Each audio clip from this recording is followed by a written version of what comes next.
Welcome back to Man Down Sports. As you can see from the thumbnail, we got to talk about this this game 7 that just ended like 2 hours ago.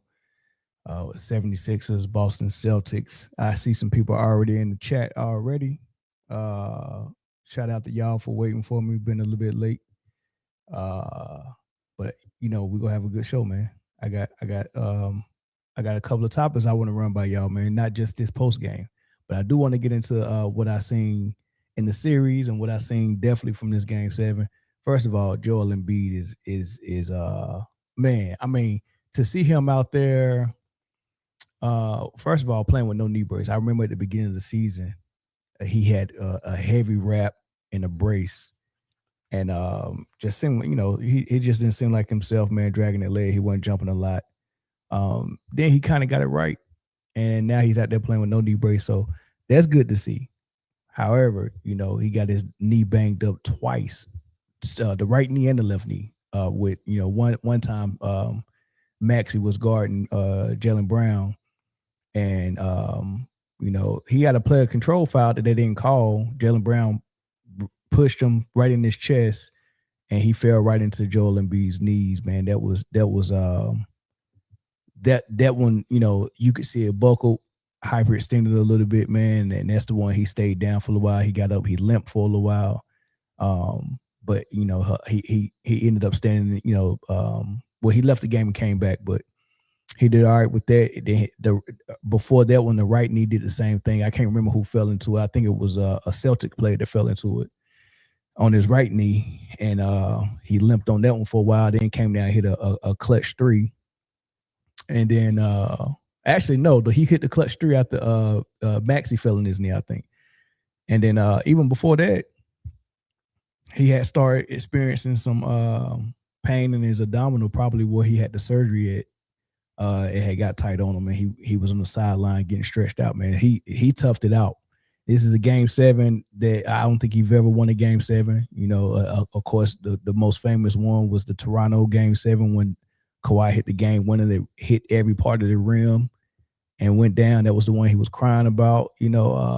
So I knew this was a big deal for him, man. He was out there playing, leaving it all out on the floor, challenging shots at the rim, blocking shots, diving for balls, playing injured and just toughing it out, man. So shout out to Joel Embiid, the process, and the 76ers for finally getting past Boston in the game 7 to move on to the second round.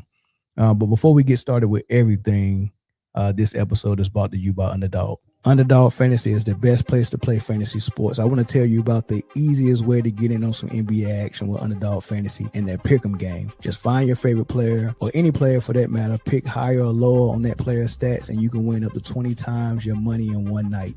Pick between 2 or 5 players to fill your pick'em entry. Get every pick right, and you can net yourself some serious cash. Use the promo code Man Down Sports and get up to $1,000 in bonus cash. Plus, now that it's football season, you can follow Man Down Sports as we reveal our favorite picks from week to week. Like I said before, pick your favorite player, pick higher or lower, choose your dollar amount, and win some money. It's just that easy. Make picks, win money.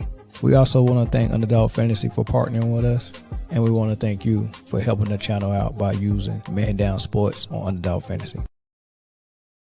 All right, so big game for Embiid, big game for Maxey, especially in that fourth, man. He kind of took him home. Big game for the rookie Edgecombe. Pretty good game from Paul George, and a big game from Jaylen Brown. They could have been blown out in this game. They really could have been blown out, and they fought hard, man. But not having Jason Tatum there was a big deal. I know Jaylen Brown was kind of like in the post game talking about Joel Embiid flopping or whatever. But Joel Embiid had 34 points, y'all. 12 of 26.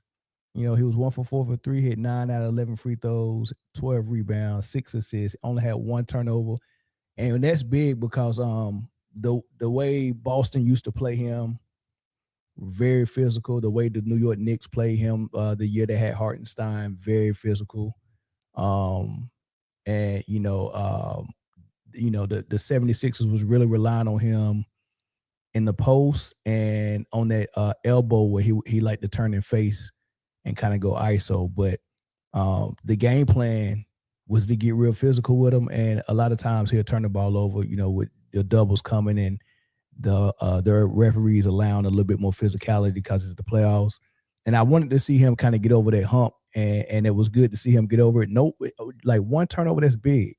They got him down for 1 block, but I definitely seen him block 2 shots within a span of a minute right before halftime. It was a big block on Jaylen Brown, who tried to dunk on him, and that was like a real good momentum shift kind of that was big to go into the half with that. And right away when I seen that block, I was like, see, that is the difference. Like, that is the difference. That's what Nikola Jokic is not doing, which we'll get into a little bit later. Nikola Jokic is not challenging stuff at the rim. Guys is coming to the rim to try to get dunks and layups. He's not challenging them. He's not fouling them. He's not blocking their shots. He's not jumping. He's not even putting his hands up, right? That's the difference. A 7-footer like Joel Embiid is as bad as his legs and knees are. He still got the mentality where I don't want you to get this at the rim. I don't want you to come down here and be able to get this off on me. And then sometimes, because Joel Embiid gave a lot of times he blocked shots, he give his body up. Like sometimes he go for blocks that you go land wrong. You go land on somebody's foot and twist something. You know what I mean? And he still go get it. And I'm like, man, sometimes Joel Embiid let that go. And I seen him do that like so far this season. It's some shots that he'll let go at the rim and say, this is not the time for me to give him the foul or the hard foul, or the time for me to get my body up to challenge it for a block. So he's given up more layups this year than he has in the past, but still, he knows at some point this is a point of the game where I got to send a message to the opposing team or the opposing player, especially their best player in Jaylen Brown, that think he about to come down coast to coast and build some momentum at home with a thunderous dunk. I mean, they're in Boston. That dunk would have really did something major for Boston for the rest of the half and them going into the half. And he understood that and said, nah, I'm going to go get this one. And blocked it right at the rim. And then they came down and scored. And then Boston came back down. They got in the paint again. And Joel Embiid blocked that one, but I don't think they gave him credit for that block. Right? So of course they didn't give him credit for it because he only got 1 block on the books. But I seen 2 for sure. And then for the rest of the game, whenever people came in the paint, especially the guards, and Joel was down there, they pulled out almost like it was Wembanyama down there. Like the way they do San Antonio when they get in the paint and they see Wemby close by, like, man, he just might get this. So they just keep going and reset. And I seen it a couple of times from the Boston players. They wasn't challenging too much. And that's the difference. When you saw Minnesota and Denver series, they challenged the paint every single chance they got. It didn't matter if Nikola was down there or not. All the guards are going straight at him, going straight up, go get the layup, go get the dunk. So 34 for Embiid. That's a good game. Maxey had 30. Edgecombe had 23, right? Paul George only had 13, but he shot the ball well, 5 for 10, hit a couple of crucial threes, 3 of them. And he scored at times where they needed baskets, which was dope. I like what Philly is doing. I like it. I want to see more from their bench. It's their bench got to come along with them for this New York series. Their bench got to come along with them. On the other end, Jaylen Brown and White, that's pretty much the only one that really was carrying. But they ended up with 5 people in double figures. But watching the game, you won't even notice that they made an impact. Hauser had 11, Pritchard had 13, but they didn't really make an impact. Pritchard was 2 for 7 from 3, so his presence is really felt when his 3 is falling. Because you got to kind of guard him. So that was different. Embiid spoke after the game. Joel, I know that winning a first-round series is not the primary goal for you, but given the history of you against Boston and wanting to get over that hump against them, given what you've been through physically in the last month and in the last couple of years. How much does this mean to you? What was able to transpire over these last 3 games and here tonight? Just locking in. Obviously, I play these guys for a while now, so you kind of have you know what they're doing. They kind of know what we do. So obviously coming back down 3-1 is tough. You know, I understand it because we just did it, and then obviously missing 3 of those games and really, you know, 4 because, you know, the first game was kind of, you know, just me getting back to myself. It's tough, but, you know, it feels good to win. Obviously, we got a big goal in mind, but finally being these guys, you know, feel pretty good.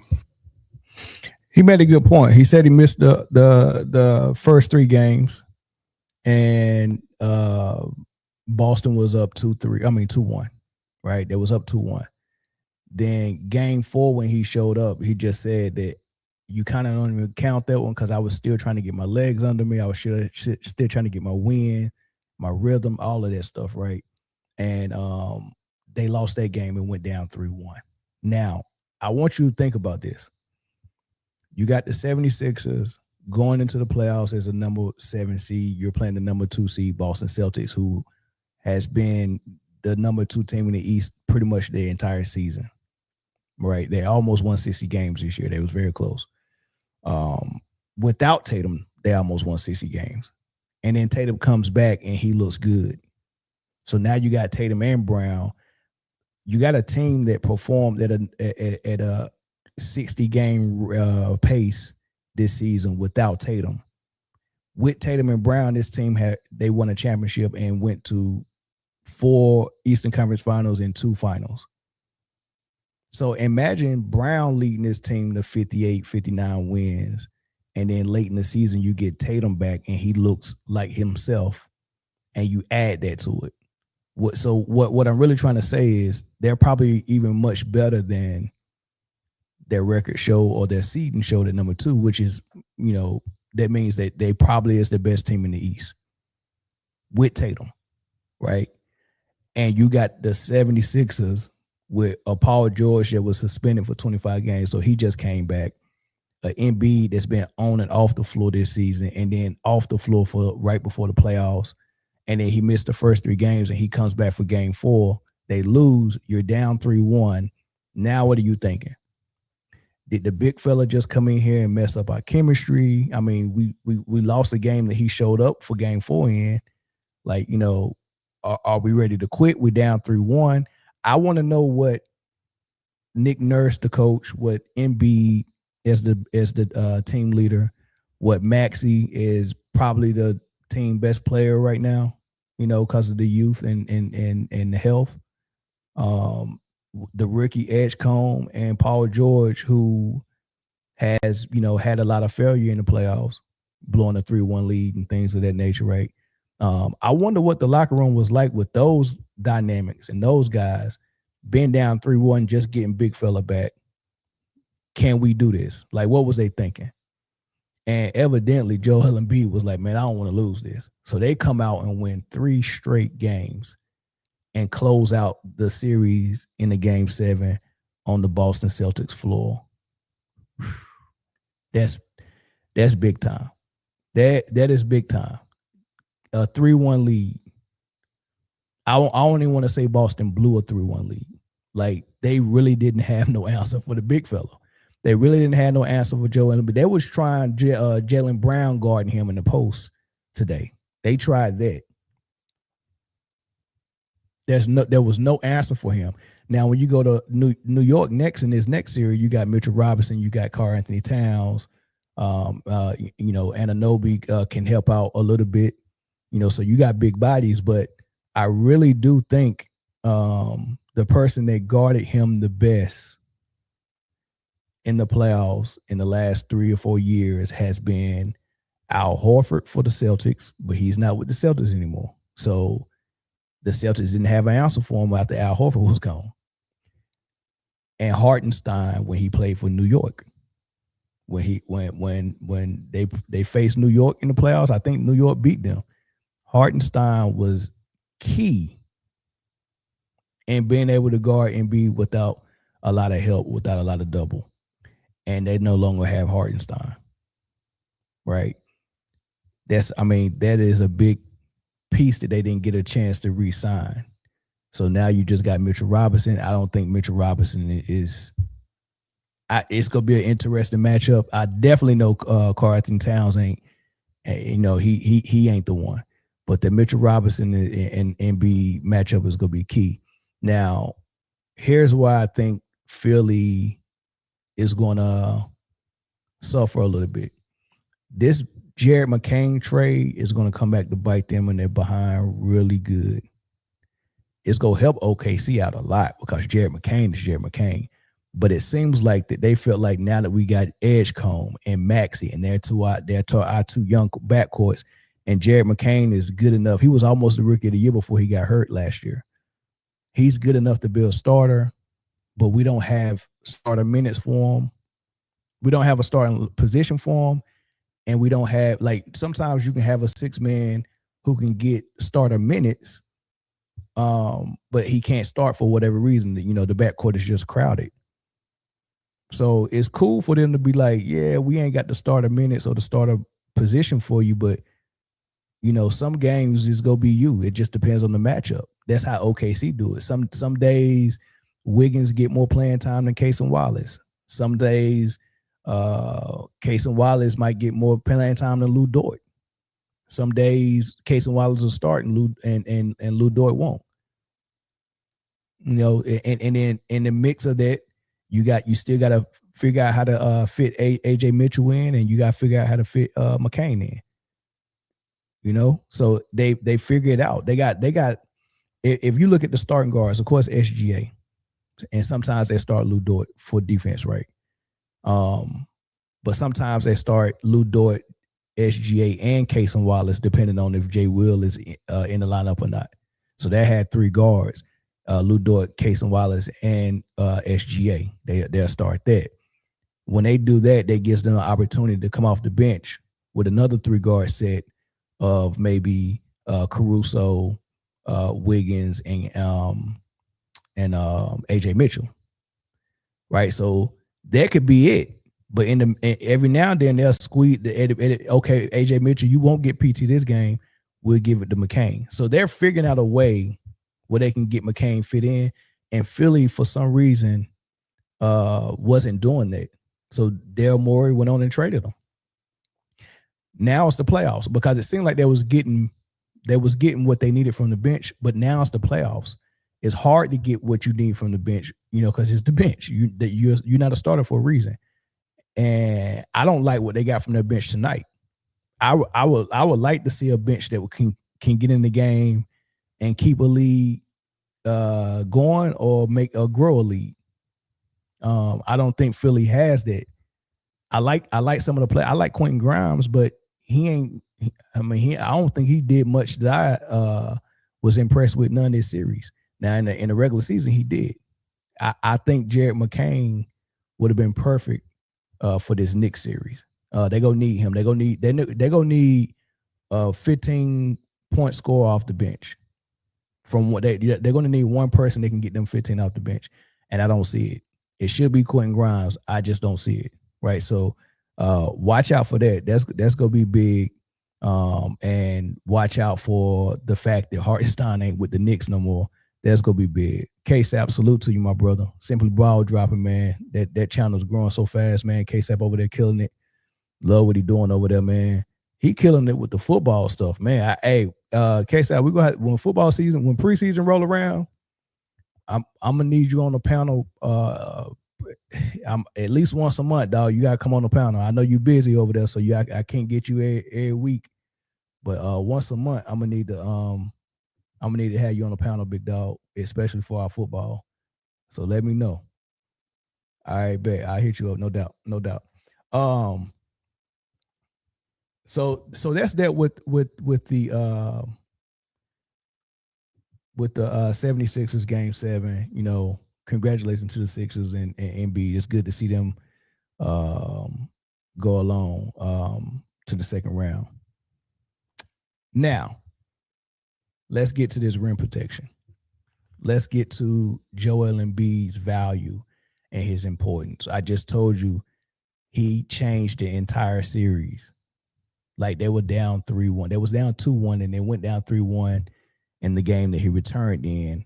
And it took him one game to get his legs and get his feet up under him. But after that, it was just a walking mismatch. Like they had no answer for him. And now Philly ring off 3 straight wins like that. Like they look like they got blown out in 2 of the games they lost. And just adding Embiid, just dropping him in there, is almost like a big picture of sugar. I mean, not sugar, but Kool-Aid with no sugar in it. You be like, man, I really don't want to eat this or drink this with my meal tonight. But you drop that sugar in there, and all of a sudden it's the best drink in the world. That's what Philly was. Philly was bitter. That team looked like, oh man, just send them to the crib. You know, Britne is on the panel. She's from Philly. She's a Philly fan. Boy, you should have heard the stuff she was saying about Philly. It's over. Like, you know, I'm tired of this team. It's time to blow it up. You know, the process, you know, it can't be trusted and all that stuff. And I'm like, yeah. And then when Embiid came back, we was like, oh, shoot. What's going on here? And we see it. Like, they had no answer. They had no answer, right? So what is it about Embiid can be injured the way he is? Some people say he's not in tip-top shape. And obviously when you see him running, he runs gingerly. When he jumps, he lands in a way where he can hit the ground, because I think, you know, that was advice to him, you know, to take some of the stress off his knees. Man, sometimes when you land, just go ahead and roll. You know how those people that do parkour or whatever they call it, you jump, and as soon as you hit the ground, you roll, and that, you know, you relieve some of the pressure off your knees. Like he that's why he falls a lot. You know, he's trying to, I guess, take a little load off his knees. Right. So he's not the same no more. But he's so skilled and so big and so agile and such a good player, man, and such a mismatch. And it's just not a lot of people that have a center on their roster that can even move him, you know, or guard him if they're strong enough to move him. He's still able to go out and get you 30 and 10. I mean, 34, 12, and 6 tonight. When the team is being ran through their guards, which I really love, because I think that's the only reason why he didn't have as much playoff success before, because he just didn't have the right combo of good players there. But what I like about it is you got Maxey, who can give you 30.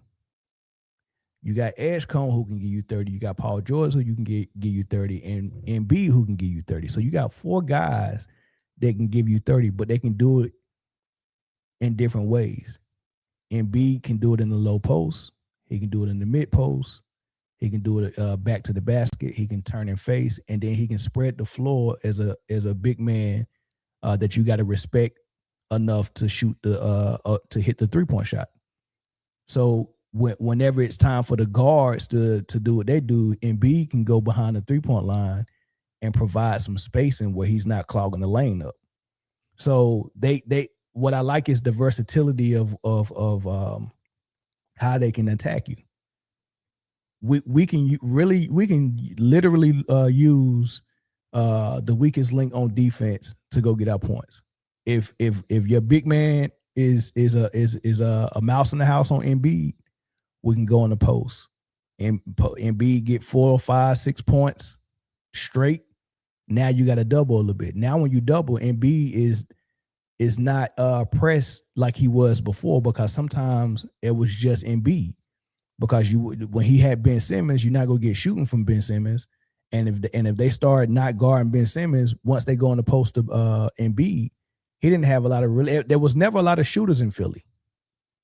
So when they packed the paint on Embiid, especially in the playoffs with more physicality and less whistles, you know, it made it a little hard for Embiid, and it wasn't the right combination of players with him that can relieve their pressure. right? So they tried Ben Simmons, then they bring in James Harden. You know, it was a lot of different combinations they tried. Now I think this is the right combination and the right mindset for Embiid because he's not forcing stuff no more. So he goes in the post, he forcing you to double team. I think like that's why he only had one turnover tonight. He's making this decisions very fast, and he's getting it to guys who can knock down a three or do something with the ball if they run him off the 3-point line. So you come out to Maxey, spread out to Maxey from a double team in the post. Maxey can knock it down. Paul George can knock it down. Edgecombe can knock it down. Oubre can knock it down, even though he wasn't knocking it down this series. That's the starting five. All five of them dudes can knock down a catch and shoot three. So now it becomes harder to pack the paint and double Embiid. Those guys are making you pay. So that's Embiid in the post and then spraying out to catch and shoot potential shooters. All right. Then you got another dynamic. Now Embiid's not in the post. Now we got a 6'9" Paul George, and he might have a mismatch. We can put Paul George in the post. And what I like about that is I hated to see Paul George and Kawhi Leonard with the Clippers taking turns using the high screen and roll at the top of the key to get all their points. I absolutely hated it. I'm like, man, Paul George can do so much more. I seen Paul George go in the post against, I mean, they brought out a lineup of Pritchard, White, Hauser, Jaylen Brown, and Ketta. If you got Ketta on Embiid, it ain't nothing but guards left. And if Brown ain't guarding Paul George, because I think Brown would want to be on Maxey or Edgecombe. So if Brown was on Edgecombe, that means you got to put Pritchard, little short ass, on Maxey. All that leaves now is Hauser and White. And Hauser and White both are too small for Paul George. And I seen it. That he got him in the mid post and he quick spin to the baseline. I seen him do it 3 or 4 times. One time he got a 2-hand dunk. The other time it would have been a dunk when Paul George was young, but he went with the left hand and Jaylen Brown came and got that thing on the glass, right? You know, but he beat White so hard, man. I mean, pause. He beat White so easy. And I'm like, man, that's what I love to see. I like stuff like that.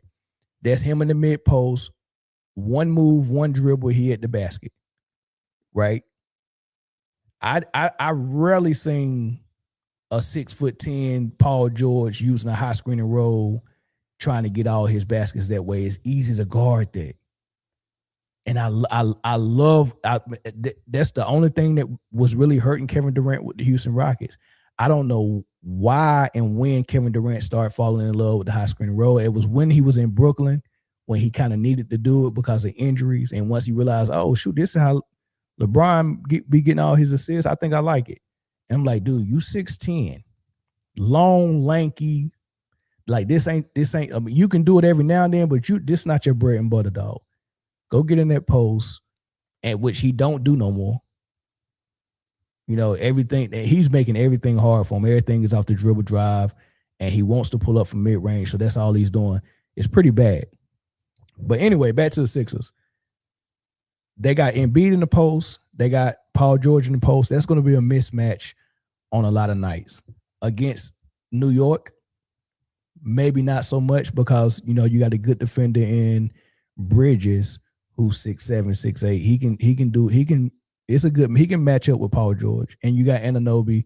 You're not going to be able to take him in the post, and he's a good defender. So that's going to be an interesting matchup. However, Josh Hart and Brunson, that's going to be a heck of a matchup to see Brunson and Maxey, Josh Hart and Edgecombe, Mikal and Oubre, and then Anunoby, Paul George, and then you get the Mitchell and Embiid. That's going to be a heck of a well, not even that. Josh Hart is on the bench because Karl-Anthony Towns is out there.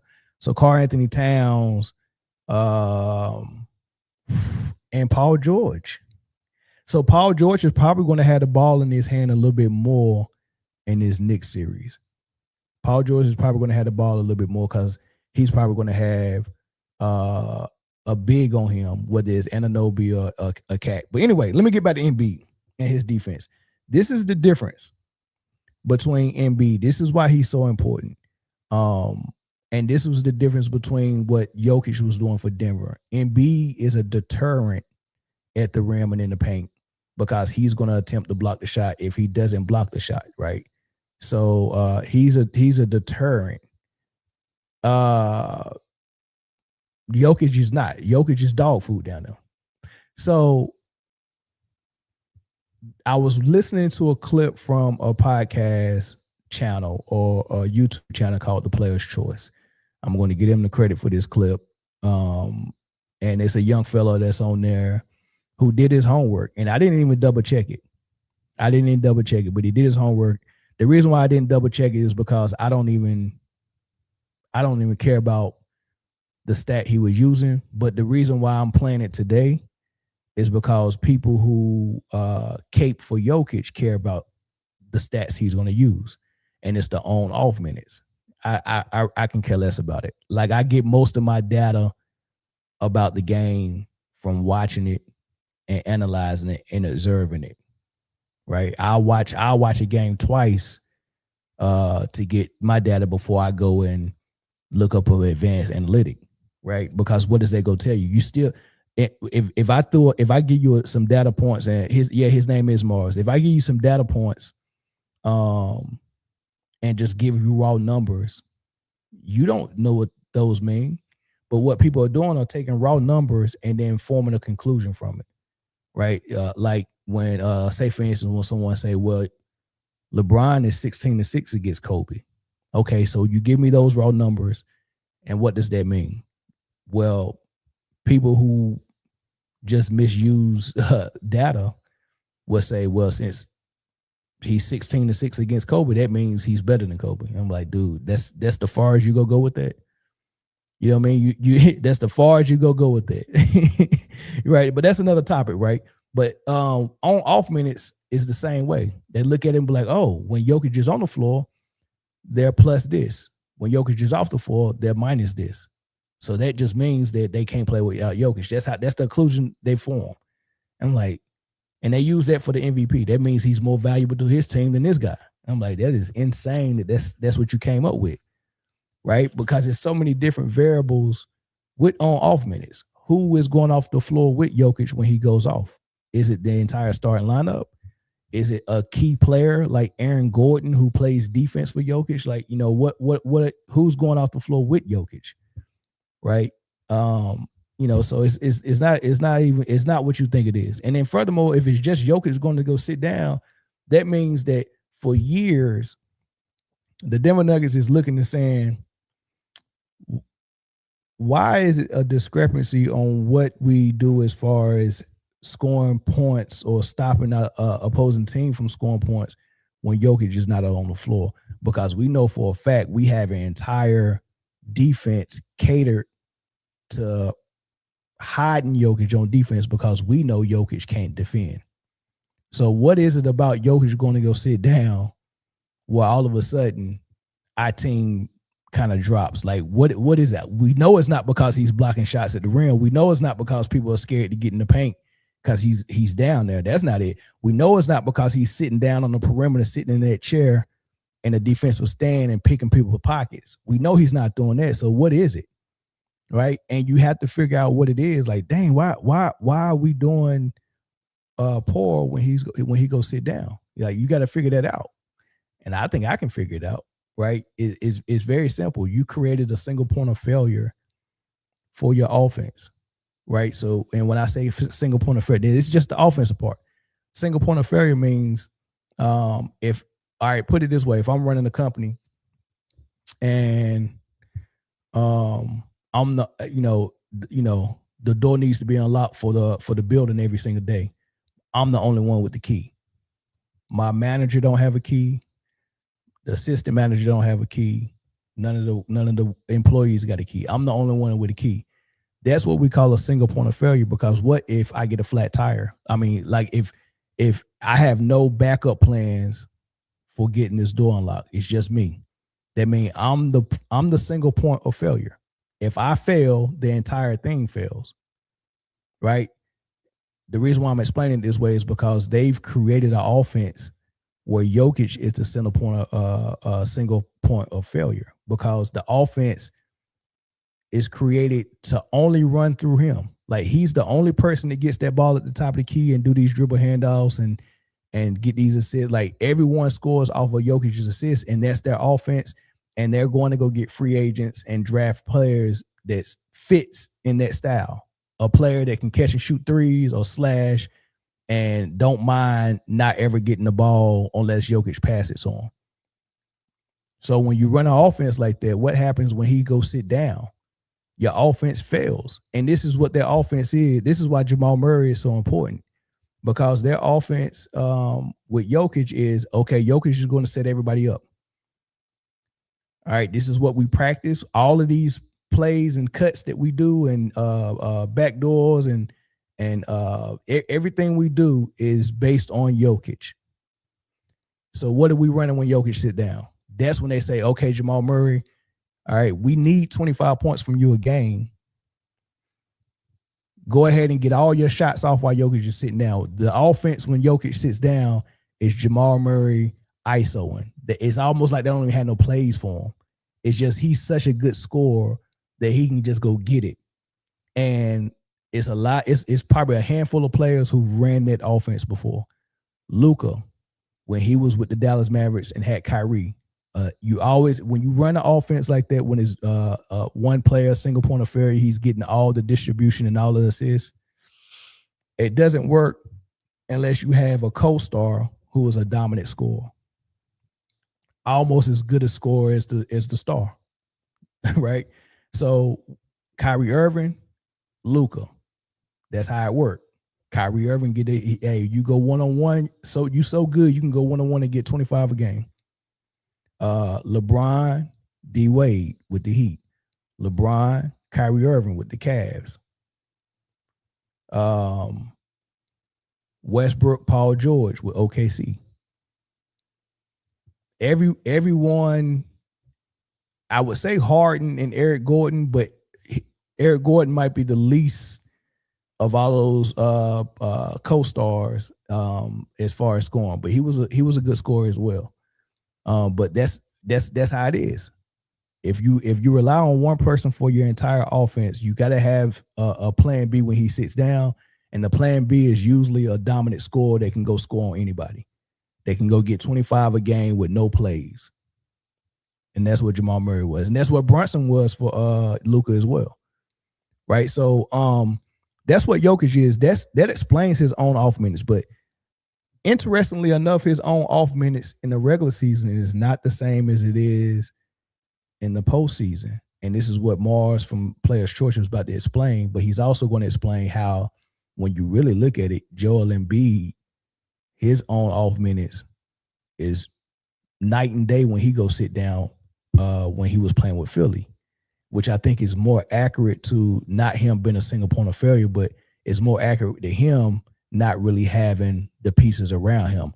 They claim that Jokic don't have the pieces around him, but it's really Embiid that didn't have the pieces. he didn't. He's never had someone that was playing at the level of Jamal Murray in his prime. And then a Michael Porter Jr. that was an automatic scorer like that from three and from everywhere else.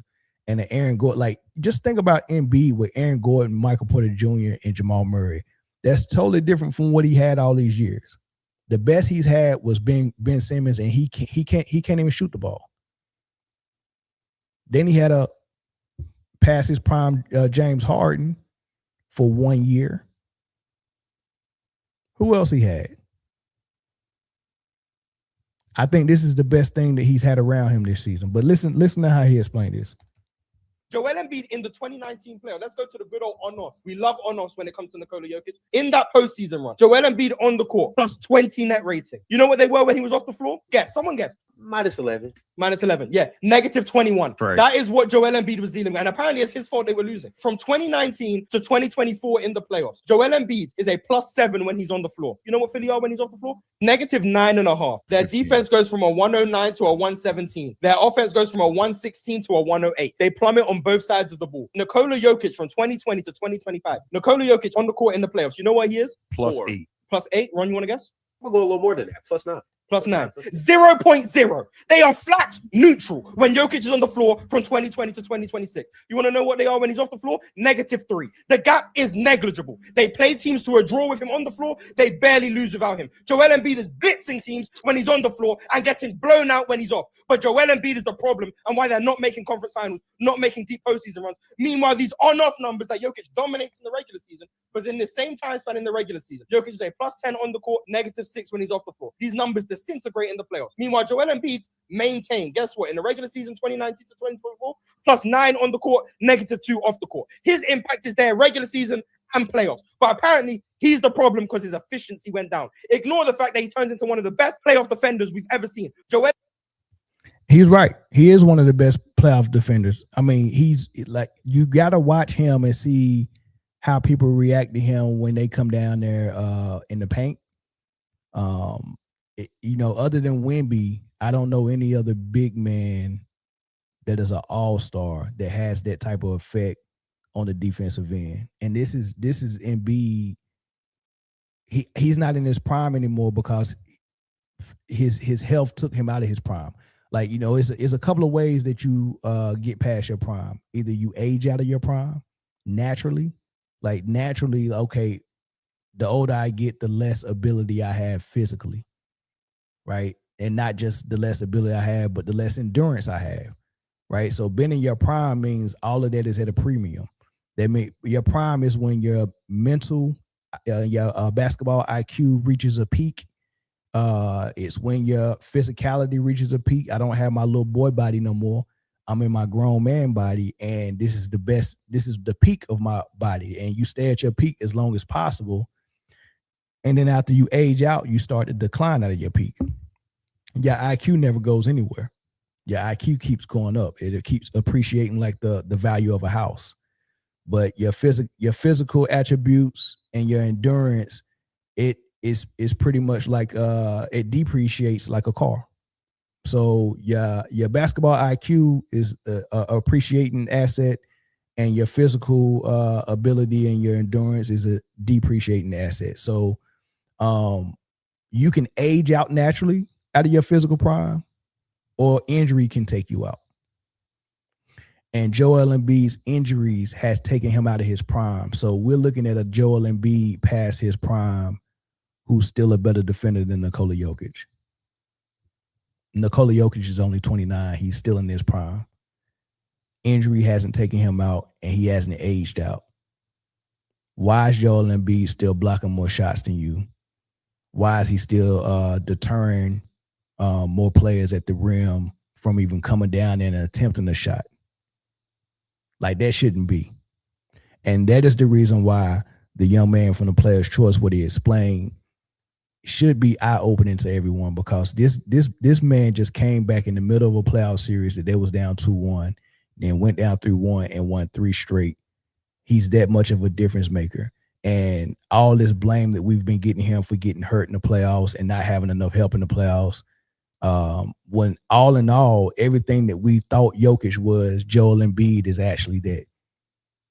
They give you a fake PER or defensive win shares, or they try to add defense and lump it with defensive rebounds and try to explain why Jokic is, like, someone actually told me or told their audience that Nikola Jokic is the best defender on the Denver Nuggets team, and he has some stat or analytic to back that up, and it might be defensive win shares. What person would override their brain and their eyes, watch and look at Nikola Jokic and see a bad defender that gets blown by on the perimeter and gets scored on at the rim, never jumps, never puts his hands up, never hards fouls, give up 60 points a game in the paint in the playoff games against Minnesota with no Anthony Edwards, no IU, all of those guys out of the game. You give us 60 points a game in the paint, and we get to see a layup line right there in your face consistently in the paint. And then someone can offer you that film, show you a bad defender, show you daggone Aaron Gordon, who had to guard LeBron James in one series, Kevin Durant in another series, Jimmy Butler in another series. Their best perimeter player, he had to guard well enough for them to win those series and win the championship. See, obviously, that he's the shot blocker at the rim. How are you the rotation man, the low man, the shot blocker, and you got to guard the best player on the team, whether he's a perimeter player or a post player, because he's versatile enough to guard both? That's the best. Like, that's obviously the best defender on the team. But some analytic is telling you that the defensive win shares it leans Jokic way, and you're gonna override what your eyes and your brain is telling you, and then actually tell your audience that Nikola Jokic is the best defender on the Nuggets team, and then say that he's just as good a defender as Wemby. It's memes on social media going around with side by side stats of Wemby and Jokic, and it shows that their defensive win shares are similar. And they use something like that to say that y'all lying about Jokic. He actually is a really good defender. Get out of town. Like, with a straight face, people are saying this with a straight face. These are the type of men that'll look you dead in your eye and tell you they're straight with their beard that they done married, their wife they're using as a beard while wearing anal beads. These are those type of dudes. These are the type of dudes that sit and do the show, look at the camera, lie about Jokic while they got anal beads in. That's the type of dudes these is. Because I don't understand why somebody even sit here and lie and say that like, why would you use any stat to lie and say Nicole and be dead serious, be straight face looking at the camera saying Nikola Jokic is a great defender, or even a good defender, or even an average defender? He's not even average. He's a liability. All right, it's a difference, but that's liability. That's the lowest you can get as a defender, liability. Then you got an average defender, and then you got a good defender, and then you got a great defender. He's not great. We know that. He's not good. At the most, he's average. On his best day, he's average. And being average is just giving effort. He's not even giving effort. Not at the rim as a shot blocker. He's not giving any effort. He's a liability. A liability means I can exploit that player for points. That means you're a liability. If we want to get you off the floor, if we had the option to get Jokic off the floor for defensive possessions, they will take that option. That's because you're a liability. You don't take people off the floor unless they're liabilities. He's a liability. He's a well without water. Imagine walking into the desert. You need water and you see a well. Oh my God, there's a well. And you go to draw water and it's dry. That's what Jokic is. You look down there, you see a 7-footer, like, oh, thank God we got a rim protector. But you don't. But what about his steals? I don't go to a well for anything other than water. So if I see a 7-footer and you're my center and you my last line of defense, I expect you to be the last line of defense and protect the rim and protect the paint. I don't care nothing about them steals. It's only one steal a game, 1.4 steals a game. If I come and I ask you for water, that's what I want. I want water. You can't come and offer me a bag of chips and be like, hey, we ain't got no water, but what about these chips? I'm thirsty. And Denver was desperate for a rim protector and someone to protect the paint. That's what they were desperate for. Hey, man, we need somebody to stop them from coming in here and get these layups and dunks. Can you block a shot? No, but guess what? I can give you a steal. If we play zone, if we drop down in the zone and play zone, and you let me just freelance like I'm Sean Taylor, like a free safety, like Troy Polamalu, like Eric Reed, if you let me play the back like a free safety, don't guard nobody, and y'all guard everybody, play 2-3. If we do that, I can get a steal a game. That's what they're saying. They're saying, hey, look, Jokic is getting one steal a game. That's defense. He's a great defender. That doesn't mean you're a great defender. Dude, you getting those steals because you're a bad defender. They're playing zone to hide you. Everyone else is playing defense. And I said this on my show a couple of days ago, or maybe a couple of weeks ago. I said, notice before Jokic had this knee injury, he was the only person who wasn't getting injured. And notice everyone who's getting injured is getting injured with soft tissue injuries. Overusage. Peyton Watson, soft tissue. Jamal Murray had soft tissue. Aaron Gordon, soft tissue. I don't know what Cam Johnson injury was this year. Was it knee or a hammy? It might have been hammy. But they all having these issues because they're overexerting themselves. They're playing, let me switch this off. They're playing defense for Jokic. They're playing 4-on-5 on defense. Jokic is playing free safety. They drop down in zones because they don't want, because if they was in man, all they go do is bring Jokic up and get him involved in the screen and roll, and they go blow by him for a layup. So what they do when they play in a team that start using screen and rolls, what they do is they drop down into a zone. That way it's always a guard up top. And what Minnesota was doing, it was like, well, if y'all not gonna bring Jokic up here and let him get in this screen and roll so we can blow by him, we just go blow by Murray, and we know when we get to the rim, we ain't even got to change our shot because Jokic not gonna jump. We just blow by Murray and get a layup at the rim. Jokic ain't gonna do nothing about it. Check this out. Evan Turner was on a podcast yesterday, and he was talking about it, and he did not hold back.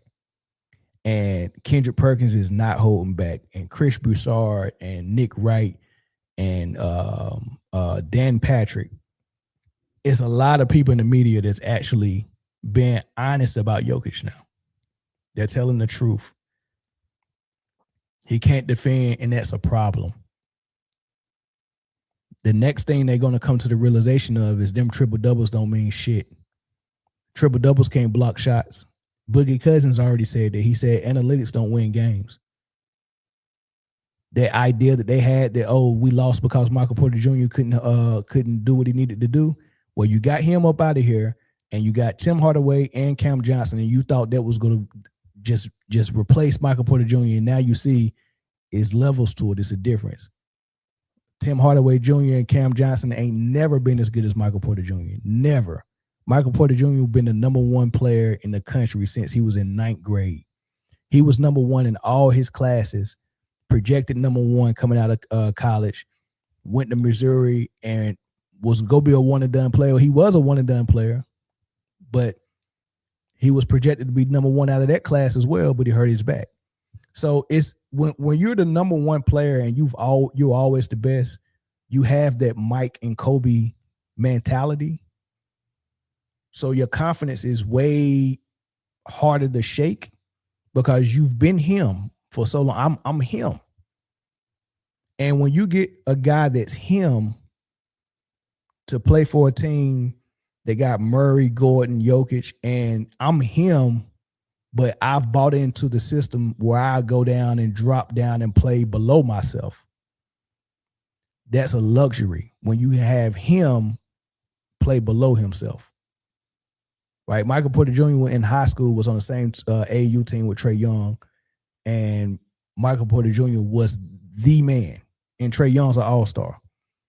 So think about the mentality of Michael Porter Jr. if he was always better than Trae Young. It wasn't Trae Young's team, it was Michael Porter Jr.'s. Mike is him up here and in skill set. He played down. So you get a guy that's him that was projected to be the number one pick ever since he was in high school play down.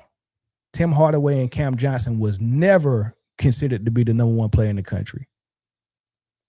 Never considered to be someone that can go in and be one and done and just play 1 year and come out and be a lottery pick. None of that. I think Cam Johnson might have played all 4 years at Carolina and was a daggone almost a 28-year-old rookie. That dude old as hell.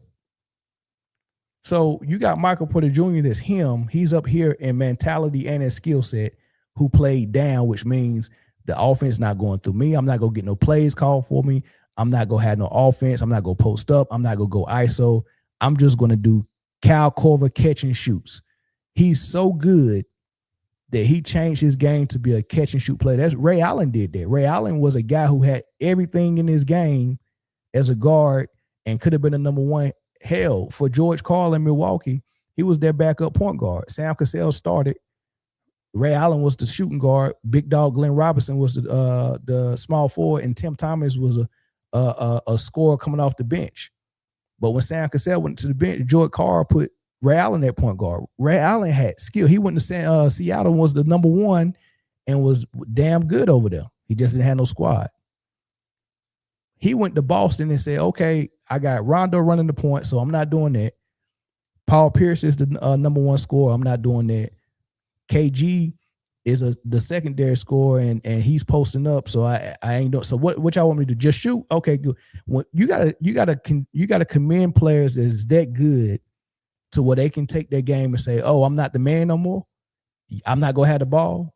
All I'm doing is shooting threes and spacing the floor. Okay, got it. And they can still give you 18 or 20 a game. You got to commend a player like that who don't get no plays called for him, and he's still giving you 18 to 20 a game.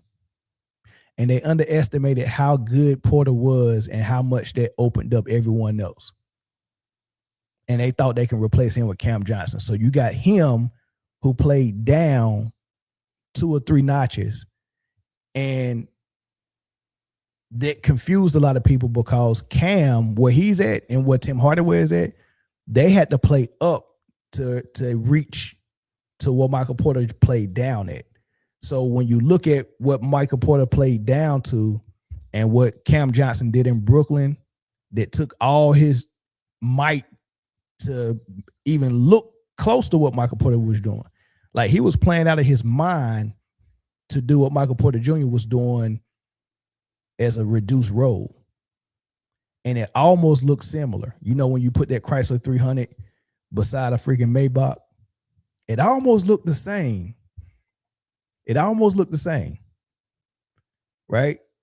Because it ain't on the same floor together. It's in different area codes. But when you get them side by side, it's, yeah, Cam Johnson is not Michael Porter Jr. Y'all see that now. But, you know, they was doing similar. So a dumbass GM looked at this and was like, okay, well, Michael Porter Jr. is giving us 18. Cam Johnson just gave Brooklyn 18 a game. And he's a three-point shooter. And he can play a little bit of defense. I think that's as a matter of fact, that might be an upgrade for Michael Porter Jr. because he's cheaper, and I think his defense is better, and he can give you the same three-point capability, and he might be a better shooter than Michael Porter. They miscalculated that so bad. Got Cam over there, and he looked like trash the entire season until 2 weeks ago. He looked good. He looked good in games 2 and 3 and 4. Cam Johnson finally arrived in games 2, 3, and 4, right? If it wasn't for them getting Tim Hardaway Jr., they would have lost even more games. Tim Hardaway Jr. won them a lot of games. So actually, Tim Hardaway, and he wasn't part of the trade. He was just a free agent signing. And, you know, they kind of gave it credit because they was like, we wouldn't have been able to get Tim Hardaway if we didn't trade Michael Porter Jr. because we wouldn't have had the money. Michael Porter Jr. make a lot of money. So I get that. So you can kind of lump in Cam and Tim Hardaway because they both was possible because they traded Michael Porter. But in reality, the trade for Michael Porter and Cam was just straight up trade. Tim Hardaway was a free agent signing. Now, if Tim Hardaway had decided to go somewhere else, they would have never got him.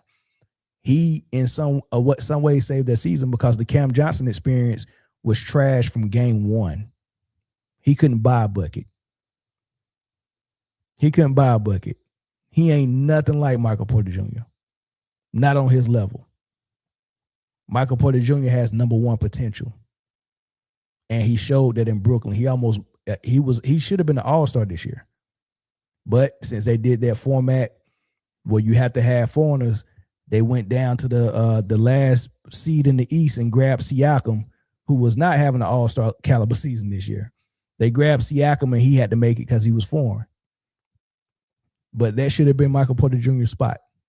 Yeah, so I'm gonna let y'all hear what Evan Turner said. Yeah, I'll just finish off with this. So, like, if anybody's listening and being like, hey, like, listen to your guys, but also listen to the players on the floor. Like, man, Jaden McDaniels is what, 24? Yeah. There's a group of like 22, 23, 24-year-olds literally speaking out like, oh, no, even after they lost, no, we finna attack them because they soft. Like, you know what I mean? Like, and that has to, like, a group of little-ass kids. Like, Jokic is one of the best to ever play. Like, I know we got geniuses in the front office, but like, if there's young kids hearing that and being like, hey, bro, we just lost Baby Jordan, we just lost Dante DiVincenzo and Ayo sitting out, we still finna beat their ass. Like, if there's no fear and there's no fear with the big man and they call him by his name, either, you know, go to church, go, you know what I mean? Go in that luxury tax and go make it an arms race. But like, that's not good if people are like, where's the lemon? That's the lemon. So it's not going away. Nobody makes Jokic come in at any different shape. We all say like, we love that he doesn't like basketball and all this cool shit. Why all the other hoopers got to come back and hoop at a high level. It's like, hey, eventually, especially as a player, it's like, yo, I know I'm not getting 100-point triple doubles, but dude is fucking us up. Like, I've been on teams and franchise players and been like, hey, bro, we like, not saying we lost because of this, not saying because I hit shots, but we could have won this game 100 points under if Mans would have fucking guarded. And that comes from coaching. That comes from people respecting each other's time and being like, yo, this is ridiculous, bro. We like, everybody else is overexerting themselves because we have to carry his load. You talk about soft tissue injuries. It was 4 or 5 of them that whole year trying to carry big man's load. If I'm sorry for saying that, I'm just like, bro, it has to matter though, you know? Hey man, he had to get it off his chest, but he right. If you defend, we probably win this series. You can't blame nobody else. You can't say, oh man, McDaniels did a good job on Murray and Murray didn't have like, people want to blame Murray so bad. No. We seen Kobe win a game 7 when he went 6 for 24. He went and grabbed 15 rebounds though. Like, not shooting well is not a reason to blame somebody, especially when you can't blame someone that didn't shoot well when they're your number 2 option. You can't blame somebody that didn't shoot well because you still got an opportunity to win the game by playing defense. Like and then furthermore, why would you blame the co-star for not shooting well, but not blame the number 1 player for not shooting well? Jokic didn't shoot well either. 19% from 3 and 45% from the field. As a big man, that's not good. But look at Steve Kerr. It's supposed to be the floor spacer and 3-point shooter for the Bulls. He shot 3 for this graphic came up during a game 6, a closeout game, and they showed, hey, this is what Michael Jordan's help did in this series so far. I think that was the year they played the Sonics, maybe the year they played Utah. I can't remember. What, 96? 96 might have been the Sonics. 96 Sonics, 97 Utah, 98 Utah. Yeah. So this is the Sonics. Steve Kerr averaged 4.6 points, hit 3 out of 23s. You're on the floor for threes. They was giving them 20 minutes a game. You're on the floor to space the floor and hit threes. In 6 games, you hit 3 out of 20. Then his co-star, Scottie Pippen. We want to talk about somebody shooting bad.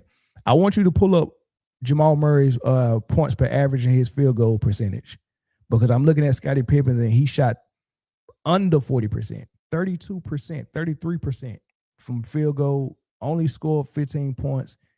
and shot even worse from three than Steve Kerr did, 6 of 32. And then Ron Harper, he had a good game in game 1 and 2. 15 to 12 is good from Ron Harper from the point guard position. But games 3, 4, and 5, you got 0 points, 2 points, and 0 points. Michael Jordan won with that. And if they would have lost, we would have blamed Michael Jordan for the loss. I don't care what his stats would have been. You do not go past the star to blame his co-stars, because you don't go past the star to give credit to the co-stars. You can't have it both ways. If they would have won, they would have gave the credit to Jokic. So when you lose, give him the blame as well. It's his job to make sure we get this win. So look, you can't tell me that the co-star didn't have a good series and that's the reason why they lost. You can't sell that to me. You cannot sell that to me. Tell me what the star did, and then let's look at what happened on defense, because you can shoot bad and still win games and series. I mean, Minnesota lost their number 1 player and won the series. So you mean to tell me you can't survive a bad shooting night from your co-star? Just like Evan Turner said, if dude would have guarded and defended, we probably win this series. And you can't be a teammate and keep looking at this and like, man, this dude is not guarding, dog, and be okay with it. And you can't be a coach okay with it. And you can't be a coach okay with him having no definition on his body nowhere. I mean, you can tell he not putting in the real work. Body looked like a chewed piece of Bubblicious. Ain't got no definition in his arms, shoulders, midsection, face chubby. Got hella ass. And he running around here running point guard. It's ridiculous. It's freaking ridiculous. He running around here with the Beyonce body when she was pregnant. Thick as hell, thick as hell out there. This man looking like a 7-foot Roseanne Barr in a number 15 jersey with some fat calves. That's the only thing that looked like he just do calf raises. Calves fat as hell. Calves big, rotund. He got them calves. I give it to him. He got them calves. But everywhere else is just chopped and beat up. BMW, body made wrong. You got to work on that, dog. Don't bring your fat ass back to training camp looking like that. Don't come back with that body and cover them freaking tattoos up. They got them permanent scratches on your arm. Don't no scratches last that long. Take them. That's a tattoo you done got tatted on your arm of scratches to make it look like somebody grabbing you every game. Please go look at Jokic and see them red marks, tiger stripes on his arm. Man, look, they're grabbing Jokic. They're grabbing him. He's bleed. At the tip off, he be having them scratches right there. Go look. The tip off them scratches right there. I'm like, why he want people to think he getting scratched every game? I know nobody ain't fucking you. So you're not getting scratched in the bed. And I ain't seen nobody grab your arm. That's a tattoo. He got tattoo scratches on his arm, dog. That's pathetic. That's pathetic.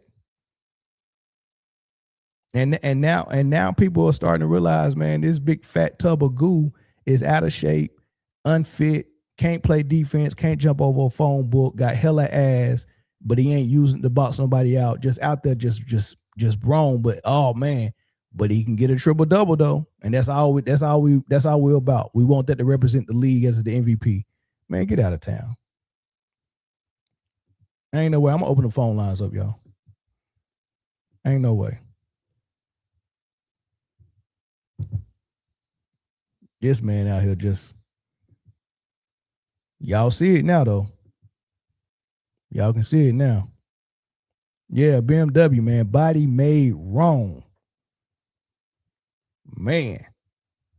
Yeah, and he need a BBW. BBL. He need a BBL. He need to get his body done. Well, he need to get his body. I think I think the NBA need to get rid of the G League and just create a fat camp. Just get Zion, Jokic, Luka, all them dudes, man. Get all them dudes out there, man, and just put them on a program every offseason. Mandatory. You got to go to fat camp. Mandatory, man. Y'all making the league look bad. Fat camp, mandatory. Get there. And I think I want to see a muscle somewhere in Jokic's arm. Zion might have went to fat camp last summer. Zion might be straight right now. But he still need to go to make sure he stays straight though. Because if he still eat beef and meat, like Zion is the type of dude that even if he was a vegetarian, he still would be big. He would still be Julius Pepper size. You know what I mean? Some people just naturally, built a certain way, and eating certain things is just gonna blow them up.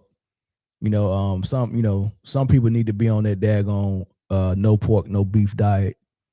To be straight, you know what I mean? It's a daggone shame that a professional athlete built like a Walmart grill. That is funny. All right, no phone calls today then. Okay, cool. We'll move on.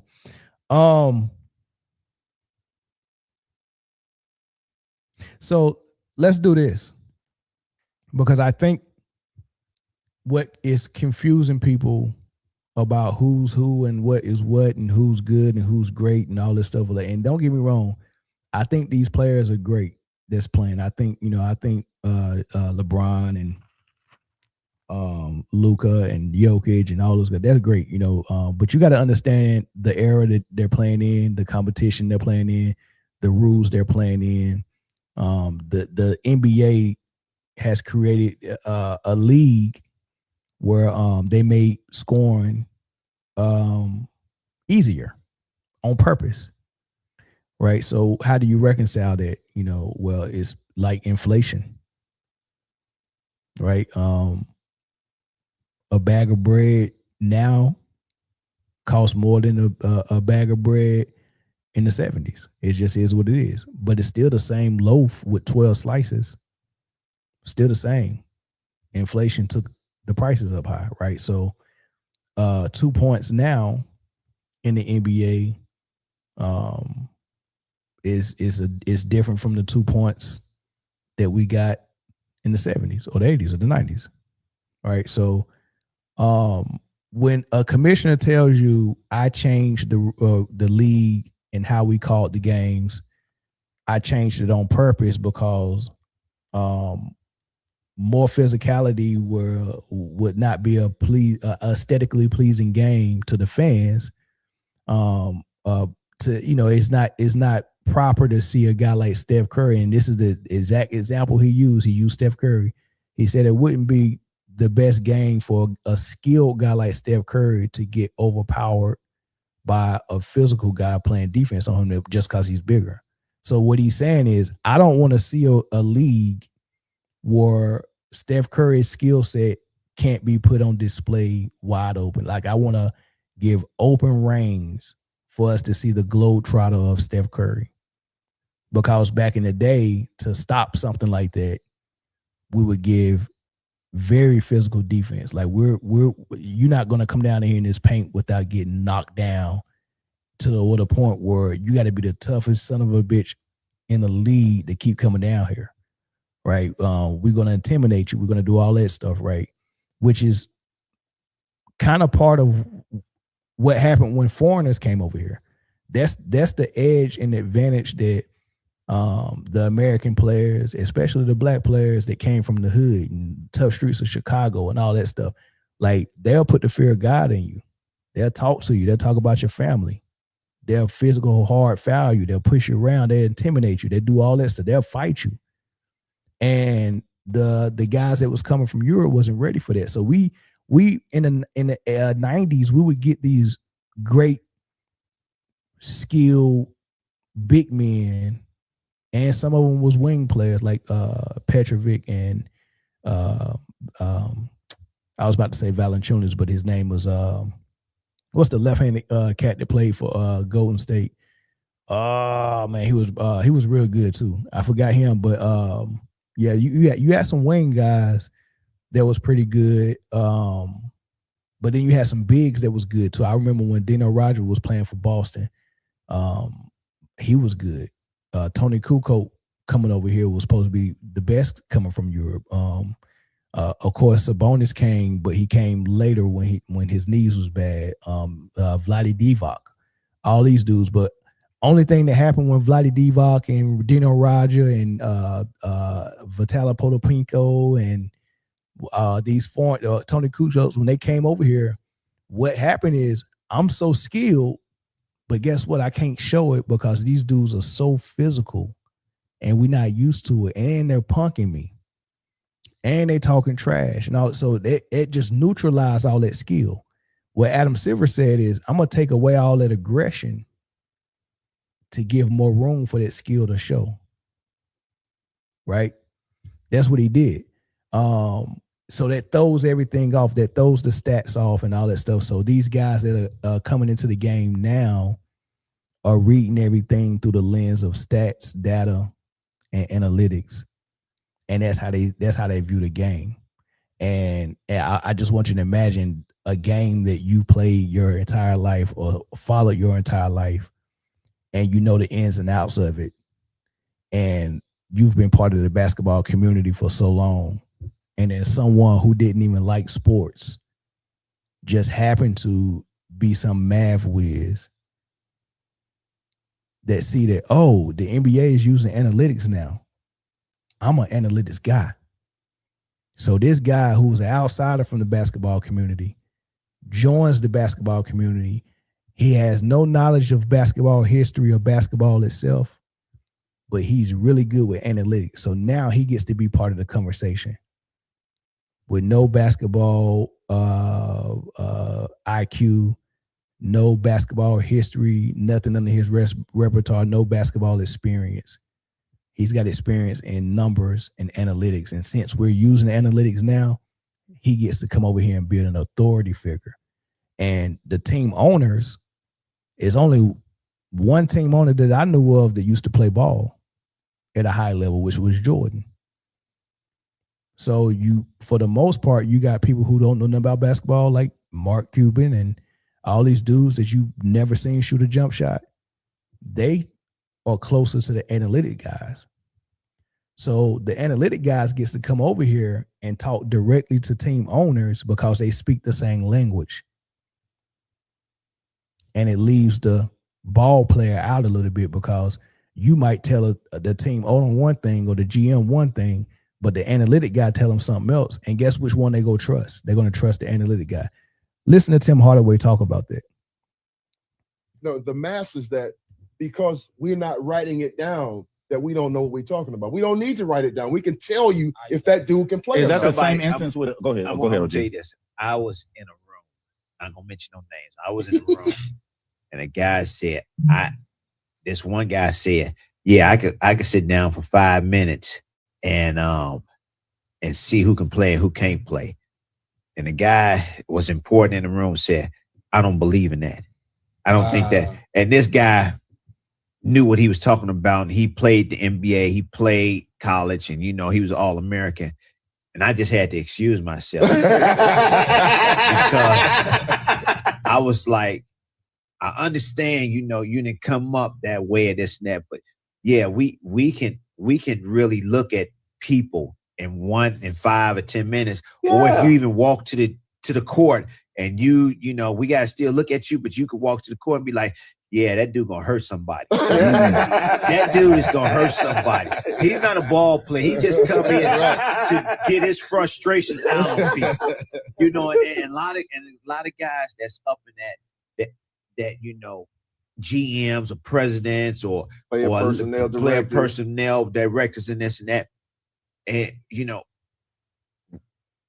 they not understanding that they talking to people that actually played this game, not for money, For the love. but for the love of the game, and played it At a high level. at a high level. Mhm. And they talking to us like We don't know. we don't know. That's What's insane. crazy is And it's insulting my intelligence. Is insulting my intelligence. That's how ball players feel. These GMs and owners, Dale Morey, Mark Cuban, those type of guys, they're really big on these analytics. And there's some people that's in the mainstream media like Nick Wright and people like that. They swear by JJ Redick is an analytic guy. They swear by these analytics, dog. They swear by it, and it's almost like, man, I want to see them fail because I want analytics out of the sport. I want nerds out of the sport. If bruh, you're supposed to be a spectator, not a trendsetter. Like, we're not supposed to be listening. Like, I can't go over to the stock market guys and then be like, hey man, I'm a psychic. I know y'all study the stock market, y'all know the Dow and y'all know the market and y'all experts at that, and y'all been studying this stuff for y'all whole life. But guess what? I'm a psychic. I think I know what's gonna happen before it's gonna happen. And I just come in their space and just take over, and all of a sudden the Dow Jones is everything that we talking about on the news is just what this psychic said. Like, how do you think the guys that do the stock market would feel if they just start hiring psychics now? Let's just bring all the psychics in. The experts would be like, what the hell? The guys who played the game and learned from Dean Smith, Coach K, Bobby Knight, John Thompson, Chaney, Roy Williams, Big House Gaines, like, you learning from all these dudes, Bill Russell, Jerry West, those are Pat Riley, Phil Jack, those are basketball guys. They're the experts. How in the hell are we not taking expert advice and we getting advice from someone who knows nothing about the game but just know numbers? It makes no sense. It makes no sense at all. And shout out to the people that's watching from Twitch, man. Shout out to y'all, man, for being here. But that makes no sense to me, dog. And Tim Hardaway is right. Yeah, it does insult my intelligence. Jerry West, when he first seen Kobe Bryant play, it was at a private gym. I heard this story told by Jerry West. I heard the story told by Michael Cooper. They did a private pickup game just for Kobe, and they brought in some pros to play with him. I think Michael Cooper was one of them. I think he also worked out one-on-one with Michael Cooper too. And Michael Cooper was a vet. He was still in the league, but when he said Kobe Bryant worked him out, and this is a 17-year-old kid, worked him. And this is one of the best defenders the league ever seen, even though he was older. He said Kobe worked him. And all he was doing was saying, Jerry West would be like, get to that spot and get a shot. You know what I mean? And, I guess it was up to Kobe to figure out how he was going to get to that spot with minimal dribbles and rise up. And he said Kobe worked him, right? But the pickup game, they said Jerry West walked in, and because Jerry West didn't know if he wanted to take Kobe yet. What was going on is that Kobe was coming out of high school, and Sonny Vaccaro, who used to be with Nike, who was the one who convinced Nike to sign Michael Jordan, and who was like the front runner of that, and the first guy to kind of like, ABC camps and all that stuff. Like, he was a visionary. Look Sonny Vaccaro up. Where after years of being with Nike, I guess he got too big for his britches. They fired him. Immediately after he got fired, Adidas was like, "Hey, we want you to come do for us what you did for Nike." So Adidas hired him, and his first thing was, "I got to find the next Michael Jordan to carry the brand." And he came back to Adidas and was like, "I found him, Kobe Bryant. He is the guy, right?" So Adidas signed Kobe, and Adidas was like, "For this to work, we're going to give him all this money, but for this to work for a high school kid, he's got to go to a big market where he's, that's the only way it's going to work. He's got to go to a big market." So Adidas and Sonny and, Kobe's agent, they went kind of like looking for people to make sure that Kobe went somewhere where Adidas would be happy for where he was going. And I think LA was one of the spots they really wanted. So they gave Jerry West the exclusive. Hey man, you want to come look at this kid? We want him in LA. So West was like, all right, I see.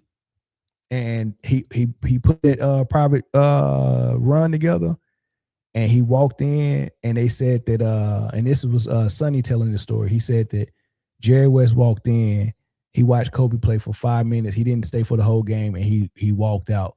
And Sonny was like, what the hell happened? Why did he leave? And they ran out there. Jerry, what's up? You not gonna stay for the whole thing? He said, I seen enough, man. That kid's a superstar. He didn't have no calculator. Where's my freaking? He didn't go in there like Dale Morey, like a mouth breather with a calculator. Well, his efficiency, and no, he didn't do none of that shit. He didn't go in there like a mouth breather with a calculator. He went in there with his eyes and his knowledge and his extensive knowledge of basketball and his extensive knowledge of talent in the NBA. And went and put his eyes on a 17-year-old kid and said, that's a superstar. Sometimes you got to have a guy that just know like that. You get what I'm saying? You got to know. And they want analytics to run everything? No, that's not that. If that's the case, just play. Why even have the guys come play the game? Just simulate everything on the computer. If you want to go to freaking calculators, analytics, computers, and AI, just simulate everything on the game, on 2K or something like that. Don't even play the players no more. Save your money and just hey, look, just tell us what the score is. Hey, look, the Lakers won. I know y'all didn't see it, but they won. Are we serious? Are we really gonna play this game in a calculator for real? Or we go play it or we go lace up these shoes and go on the floor? You get what I'm saying? Like, what are we doing? Right. So, yeah, they're right. This is insulting to bring in an analytic guy to run some stuff. They don't know shit. They don't know nothing, man. That's why they ain't winning nothing. Right? Let's get to our last topic, though.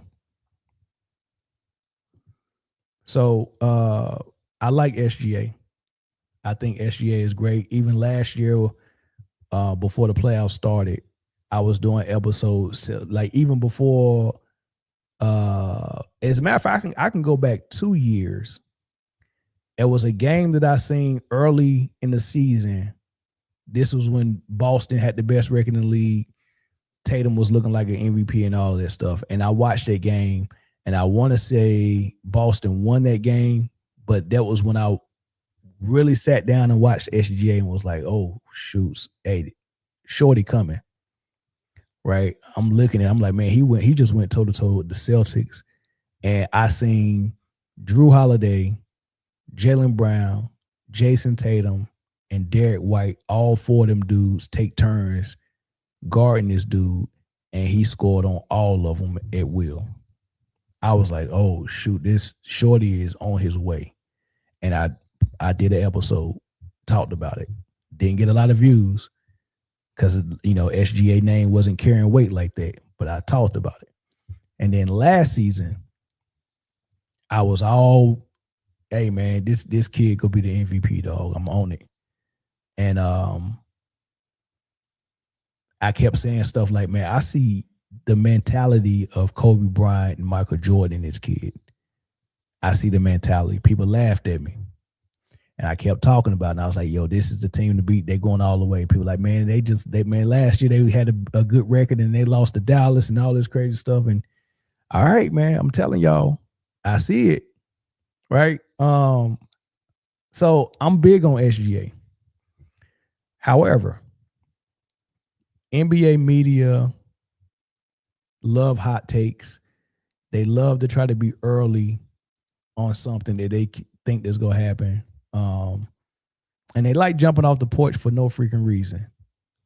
Case in point, Giannis had a huge finals run when he won the trophy and beat Phoenix and dropped a 50 ball on them in a game 7 or game 6 or whatever, and just looked phenomenal. He had already had multiple MVPs, multiple defensive player of the years, and every single day, all we heard on ESPN is that Giannis is the best power forward of all time.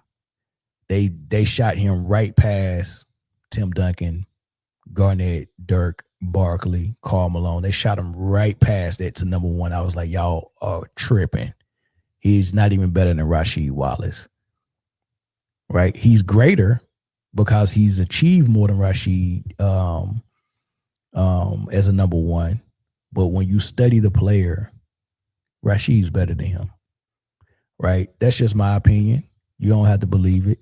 Iguodala agreed with me because he think Rasheed was better than Giannis. This is actually something that he said on the podcast, right?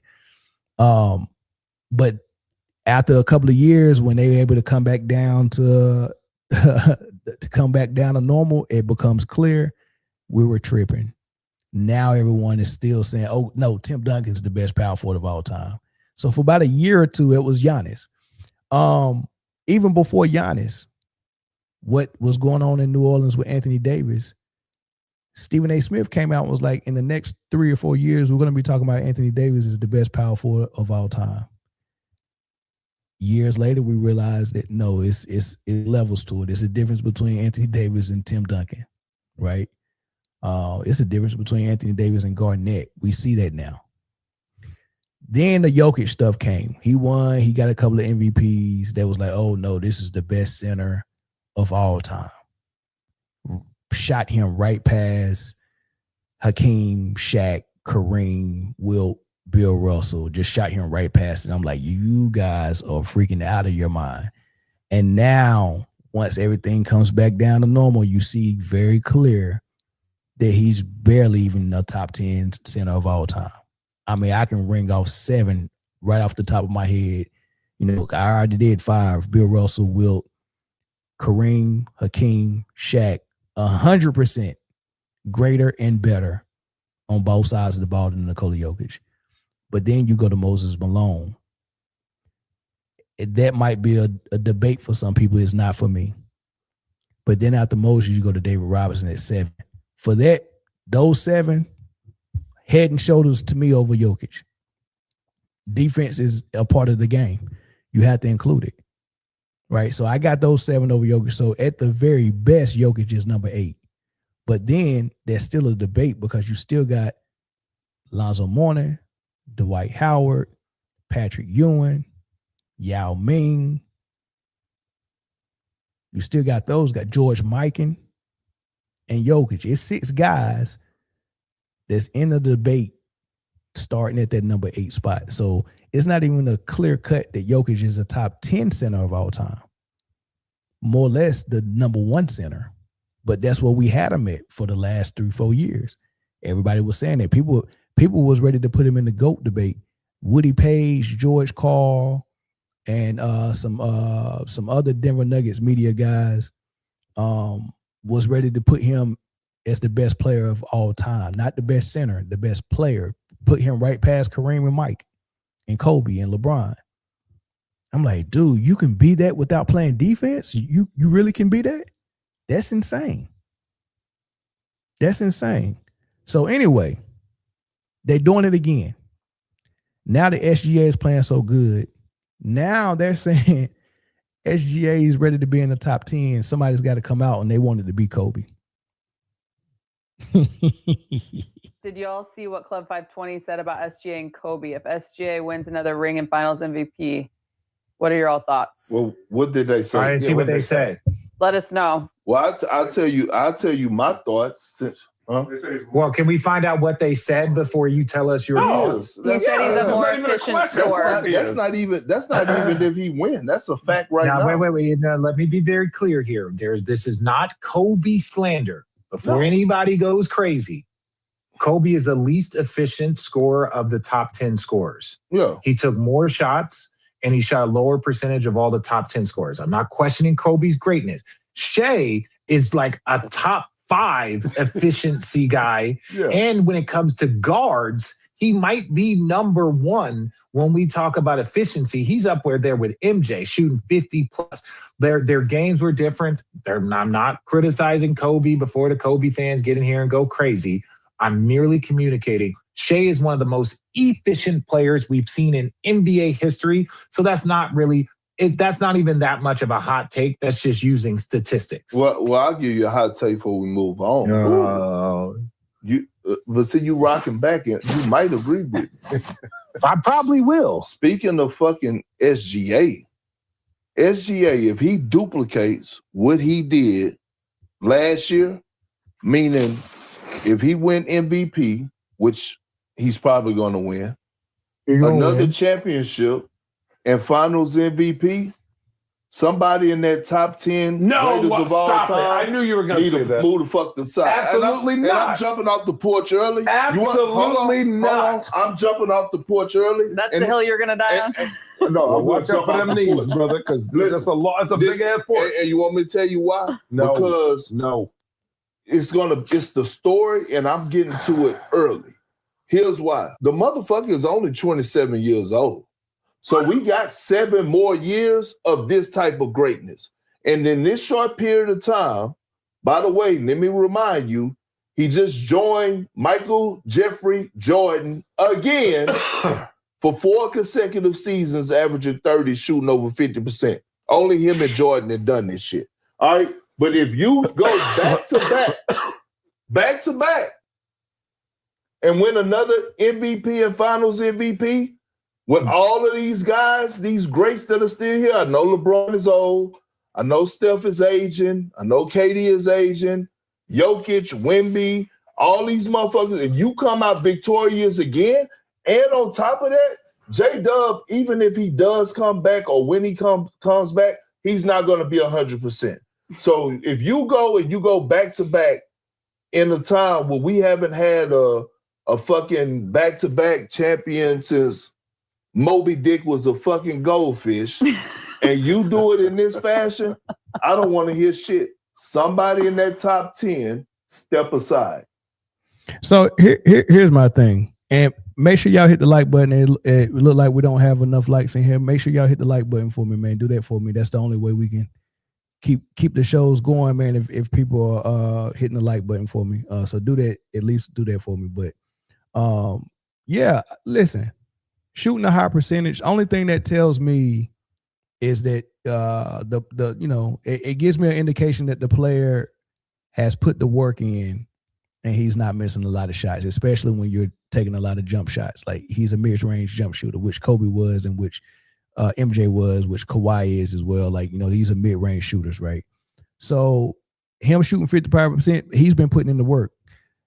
Do we think that Kobe's putting that work in as well? Yes, we know. Nobody was outworking Kobe. He was putting that work in. So why wasn't Kobe shooting 55%? No one ever gets to that part. They just say, oh, Kobe shot 45% and Jordan shot 52 or something like that. First of all, they say he's the least efficient guy of all the greats, but 45% is still efficient. Right, that's efficient for a jump shooter. So they say least efficient. They don't say he's inefficient because he's not. Right, but what's the difference? Why was Kobe shooting 45%? And that's the part they never do. They never do that work. They never go below the surface. Why was it? Well, number one, he shot a lot of jump shots. Number two, the type of defense that Kobe was getting on him. First of all, he draws the greatest defense. Like the people that was guarding Kobe and Jordan was losing sleep the night before. Like these guys was taking melatonin to get to sleep early because they needed all their energy. I mean, we've seen some of the most diabolical defense against Kobe. I mean, I've seen and it ain't like Kobe guarding Michael Jordan and Michael Jordan being able to get away with a little bit of fouling. This is him getting guarded by defensive specialists like Tony Allen or Ruben Patterson, the Kobe stopper, or Raja Bell. I remember Raja Bell played him so freaking dirty. They wasn't even calling that foul. See, the thing about Kobe is he didn't get Like you could rough Kobe up and he'll play through it. It was part of the entertainment. The NBA was like, yeah, we're not gonna protect Kobe. You can do that because we know Kobe go score on it. Right? We're gonna let you get away with it, which is what they do to Kevin Durant to a certain extent. We're like, oh man, no, that's part of the entertainment. You can be physical with him because he's still gonna score on you, right? And they do that with Kobe. Now, the defense that we seen him, I mean, Shane Battier was famous for putting his hands right here in his face, the stop. Like, you gotta let the people that defended Kobe talk about this. I like, no one's ever asked the Battiers and the Tony Allens and all that stuff, what you think about Kobe's 45% field goal percentage? Ask those guys. Don't ask Nick Wright and Chris Broussard. Don't ask analytic nerds who don't even know what it means. They're just throwing 45% out there and saying, just think about this.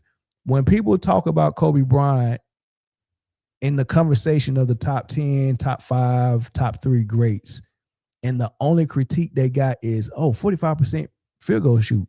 That's it? That's the only critique? Is his field goal percentage? That's the only critique? Not, like seriously, dog. Like not turnovers, not losing 6 times in the finals. That's not the critique. Not being a poor leader, not being poorly conditioned. None of that. Like, cause we talking about Jokic, Luka, poorly conditioned. You can't critique Kobe on his defense, his free throws. Like think about the critiques of these great guys that they want to put over Kobe. LeBron, turnover king, can't shoot free throws, fumbles in the clutch a lot, not as clutch. Ball dominant as hell. Stopped playing defense 10 years ago. Like, that's all LeBron critique. You get the Luka, out of shape, unconditioned, turnover king, ball dominant, no defense. Same thing for Jokic. Harden, chokes in the playoffs. No defense, ball dominant. Kevin Durant, get pushed around. Physical defense kind of gets to him. Steph, physical defense. Like, it's so many critiques on these guys, and defense, conditioning, mentality, clutchness, Embiid can't stay healthy. Like they all got certain critiques. And when you look at Kobe, the only critique is 45% field goal percentage. Tell me what the other critique is other than 45% field goal percentage. And that's what you're going to use to put guys over Kobe. So now we're talking about putting SGA over Kobe. Look, SGA wouldn't even agree with that, but I'm gonna give SGA his props. He is on his way to doing some great things in this league, but you got to stop trying to jump off the porch so you can be the first one to say it. Let these guys get there, because like Kanye West said, don't say something and fix your lips like cartilage and say something that you go end up apologizing. Because Kendrick Perkins was just on First Take 2 days ago apologizing to Kareem, Hakeem, Shaq, Moses, David. He apologized to all them, called the names out because I was wrong to put Jokic in front of all of y'all. He had to apologize. Don't do it again. We just did it with Anthony Davis, Giannis, Jokic, Luka. Now y'all trying to do it with SGA. It's not cute to jump off the porch with these hot takes, man. Talk about the game for real and help fix the game, because the shit that y'all putting out there on ESPN is hurting the game. Y'all throwing these analytics out there, y'all throwing these hot takes out there, and we too long praised Jokic and Luka knowing that he was out of shape and didn't play defense. What happened to us dogging people that was fat and out of shape, and dogging people who didn't perform on the defensive end? But we pushing them for MVPs. Let's purge this nonsense out of the game, starting with freaking hot takes and praising people that don't play defense. Let's start there and then push these analytic nerds out. They're spectators. Let them come enjoy the game and be like, oh, did you see that dunk? And then shut the fuck up, because we don't need your calculators. I've never watched the game with a calculator. I've never judged a player with a calculator.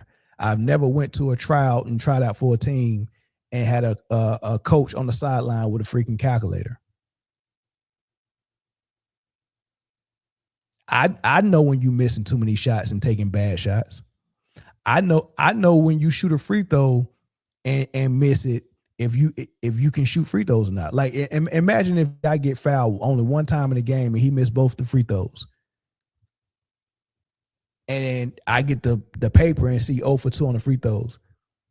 Analytically, that tell me a bad free throw shooter. But I can look at a guy, the form was good. He's confident. His routine was the same on both shots. Elbows was in. Release, follow through. It didn't miss to the right the first time and then to the left the second time. It was right at the front of the rim every single time, right in the middle. It was just short. So what is that telling me? Right? He's actually a good shooter. He probably just not bending his legs enough. He all he got to do is the same exact thing. He probably need to bend his legs just a little bit more. He ain't got to change nothing else. Everything is there. Now, if I get a free throw shooter that got on the free throws and he hit both of them, but I look at it and it's like Shaq elbow out. He threw it. He did 2 different routines the first time, and the second time, but somehow went in 2 times in a row. I'll be like, man, that's a fluke. That he can't shoot. I can tell he can't shoot. I know he can't shoot. He looked nervous up there. He got lucky and hit both of them. He cannot shoot though. Right? You got to be able to look and see that. You don't need analytics for that. I went to a trial. What was it? 9th grade or 10th grade? It was 9th grade. The trials might have been that whole week. It might have been 4 days, and they was picking the team on Friday, or maybe it was Monday, Tuesday, Wednesday, and they picked the team on Thursday. But nonetheless, I missed the first 2 days of trials. Missed the first 2 days. So I came on the last day, the 3rd day, and by that time they already know who they like and all this stuff. And we didn't even scrimmage that 3rd day. I made the team off of drills, and 3-man weaves, some 2-on-1, some 3-on-2 fast breaks, 2-on-1 coming back. I think that's all we did that day. I was in shape. My body looked good. I was running nonstop without getting tired. It looked like I had confidence. And when I was running those drills, whether I was the point guard in the middle, jump stepping at the free throw line on top of the key, making a pass, even looking off and stuff, just that simple stuff. I heard Coach Johnson say, I think I found my point guard.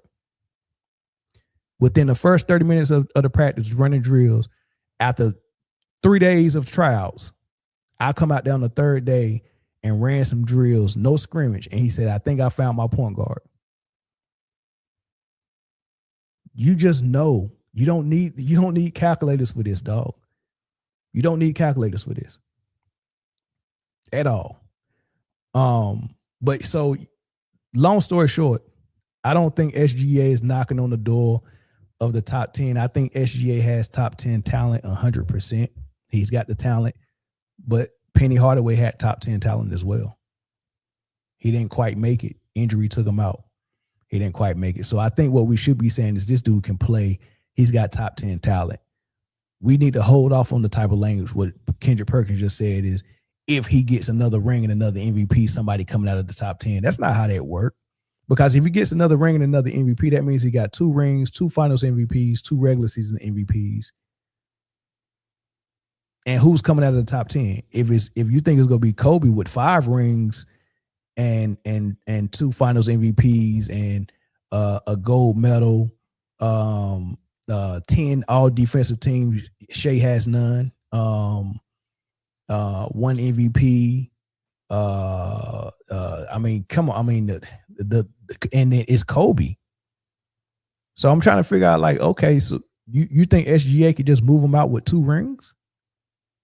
So what you're saying is, forget grading the player, you're grading the resume. And I think when you make a top 10 list, I think it's the player and the resume merged together. And I still got Kobe graded higher as a player than SGA. And I still grade Kobe's resume higher than SGA's. So I'm trying to figure out what winning another ring is going to do for SGA when it comes to Kobe.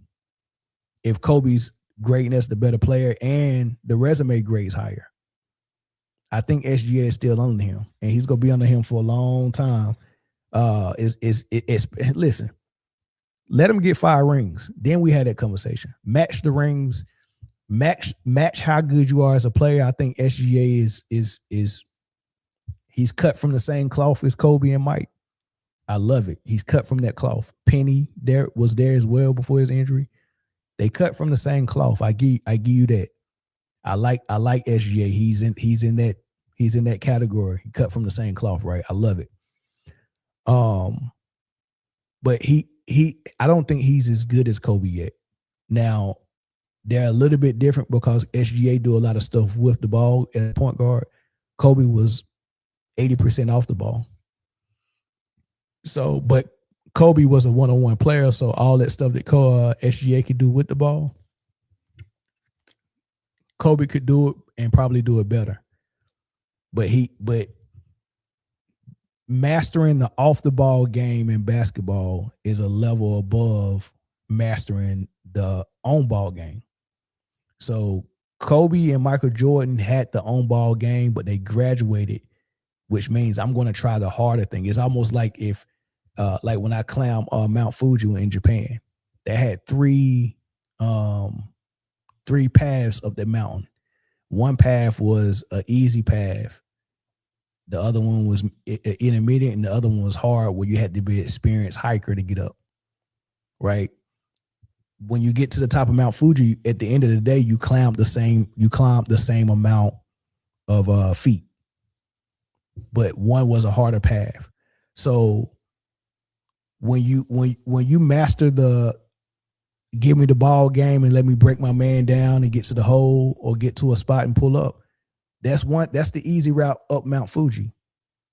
But when you master and say, okay, I'm gonna get off the ball, and I'm gonna tell you why this is so important.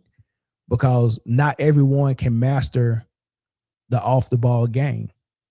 So if you're the superstar and the best player on the team, and you want a co-star to help you, well, who do you want to master the off the ball game? You or the guy that's lesser than you? So Michael Jordan got off the ball, so a person like Scottie Pippen can be a point forward with the ball. Let him master that. I master something harder, which was the hardest route up Mount Fuji. Luka hasn't shown me that he's mastered the off-the-ball game yet. Jordan and Kobe did. SGA has mastered the on-the-ball game. He's really good off the ball as well, but he hasn't mastered it like Kobe and Mike. So right now he's still operating in the lesser of the roles as an on-ball player. And I think Kobe is a little bit above him because he mastered the harder part of the game. So that's what it is. But I will tell you this. I can tell you what I do think about SGA. I don't think he's top 10 or knocking on the door for top 10 right now. He's just displaying top 10 talent of all time. He's got the talent. He's cut from that cloth. But I can say he's knocking on the door for his position all time. Top 5 for his position. And for me, I got Steph in my top 5. Of course, Magic Johnson and Isaiah Thomas 1 and 2. Oscar, number 3. It's a debate between Steph and Oscar at number 3. And then my number 5 is Jason Kidd. Now, I had this conversation when we first started this podcast with Zoe, and Zoe was like, Stockton's got to be in your top 5. And I just don't have Stockton there. But, at number 6, you could have Stockton, Chris Paul, Havlicek, those guys, right? You can start having that conversation with 6. But my 5, for what Jason Kidd was as a player, as a brain on the court, as a defender. I mean, in that Phoenix series when Kobe was unguardable, Phoenix had Penny Hardaway, Cliff Robinson, rest in peace, Sean Marion, Q Richardson, Kevin Johnson, Jason Kidd. You would think out of all those guys, 6'7", Sean Marion, who was a good defender, or Penny Hardaway at 6'7" would be the best matchup for Kobe, but he was eating their lunch. They didn't stand a chance against Kobe unless they put J Kidd on him. And that's when I realized J Kidd is special, dog. And this was him in his older, J Kidd is special. He was defending, and he had the little honey blonde hair back then. He was defending Kobe very well in that series. Phoenix versus Lakers, right? But heck of defender, man. Really good. 6'4". I mean, really good, man. He's not as good as Gary Payton as a defender, but yeah, J Kidd is my number 5. But SGA, now that's the door he's knocking on.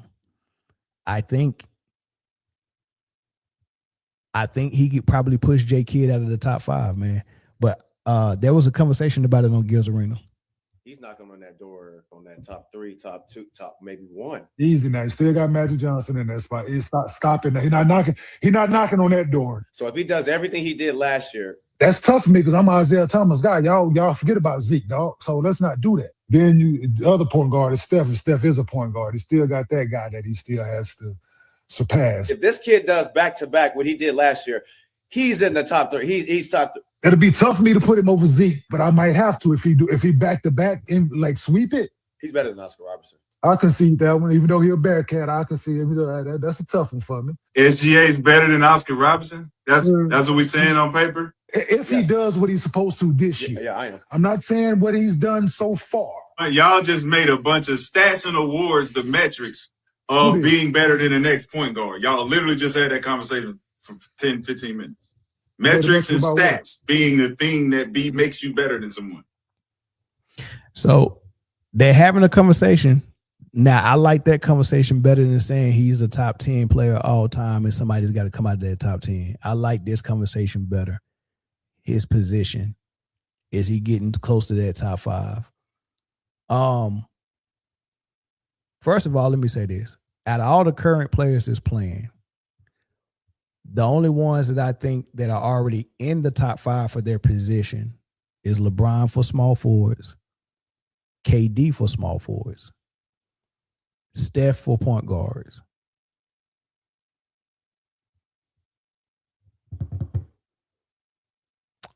I'm not going to say Harden for shooting guards because I have Jordan, Kobe, no brainer.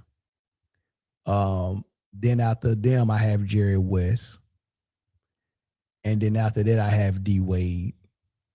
And then number 5 is going to be between Iverson, Clyde Drexler.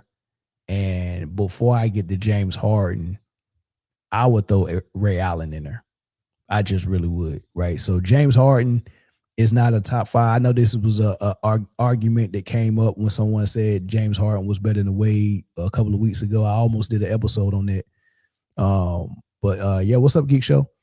But yeah, I think the only current players that's in their top 5 for their position is Steph, KD, LeBron.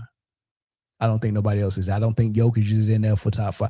I don't think Jokic ever, like breaking the center top 5. Bro, that's gonna be tough. Who the hell go do that?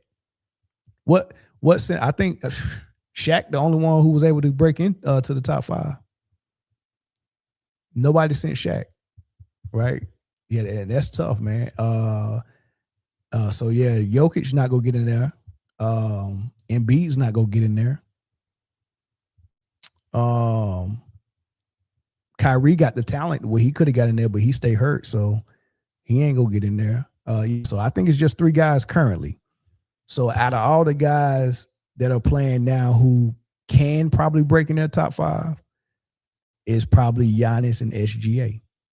I think Giannis can get in there for the power forwards. If we got Tim Duncan 1, Karl Malone 2, Dirk 3. Well, I say Dirk 3. I say Dirk 3, KG 4, Charles Barkley 5. Giannis can probably get in there. Kawhi probably it's gonna be tough for Kawhi too, because if it's small forwards is Larry Bird, LeBron, KD, Dr. J, and then number 5 is going to be between Scottie Pippen and Dominique Wilkins. If it's Scottie, I mean, how like that's very hard for small forward. Kawhi getting in there is going to be tough. You just going to have to be part of the discussion for the second 5. Yeah, so the 5 by positions is a tough nut to crack, and I think the centers are locked. There's a little bit of room at the power forward for that number 5 slot. Maybe Barkley with no rings and 1 MVP, and how good he was at 6'4" playing center. There may be someone that can move him out, and it could be Giannis, right? He could move somebody else, but other than that, I don't know how you get KG, Dirk, Karl Malone, and Tim Duncan out. I just don't know how you do that.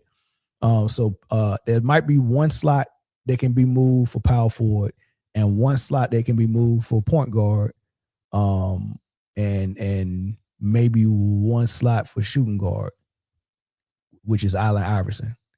So yeah, so Iverson at shooting guard, Jason Kidd at point guard, Charles Barkley at power forward. Those might be the only slots that can be grabbed by somebody. The centers and the small forwards is locked, right? So let's get back to SGA. Do he have a case right now? Sure. I mean, I think he's a better offensive player than Jason Kidd. I think he's a better defender than Jason Kidd. I think as a number 1, well, I mean, what J. Kidd did as a number 1 with New Jersey was lead them to 2 finals appearances where they lost to the Lakers in San Antonio, right? That's impressive. You know, he wasn't the number 1 option, but he was the team leader. I think the number 1 scoring option might have been Kmart, and Vince Carter 1 year as well. But he was the guy. SGA is the guy and the number 1 option. And he's a part of the solution on defense. And he's led the team to 2 or 3 straight 60+ wins, averaging 30 points on 55. Like it's very impressive what he's doing. And there's a debate where he can be number 5 right now over J. Kidd. But since I'm not a jump off the porch type guy, let me keep watching. I can just enjoy it. I don't have to jump off the porch like Kendrick Perkins did for the top 10 or jump off the porch like what they're doing on Gil's Arena. I don't have to do that. I can sit back and play, oh, he's got the talent to be number 5. Let's wait and see. Let's wait and see. And we just watch. Right now, I got Isaiah, Magic, Oscar, Steph, J. Kidd, SGA rising up the ranks. He'll be number 5 real soon. The real question is not when he's going to be number 5. The real question is, will he pass Steph by the end of his career? That's the real question. He might can pass Steph and Oscar. Ain't no point guard ever passing Magic and Isaiah. It's just not going to happen. It's just not going to happen, dog. So put a 1 in the chat if you want to call in, because I don't want to open the phone lines and nobody call. Put a 1 in the chat if you want to call in before I end the show.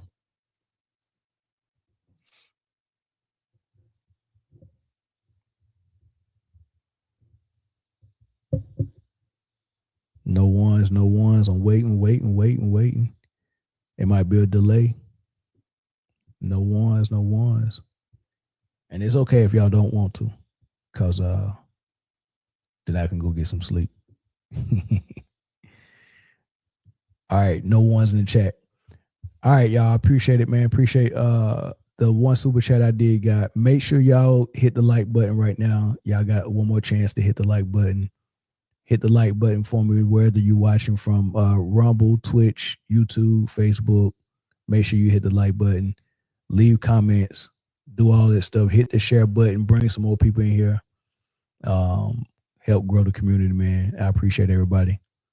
But hey, man, I catch y'all probably again tomorrow, man. We'll probably do another one, man. Until then, peace.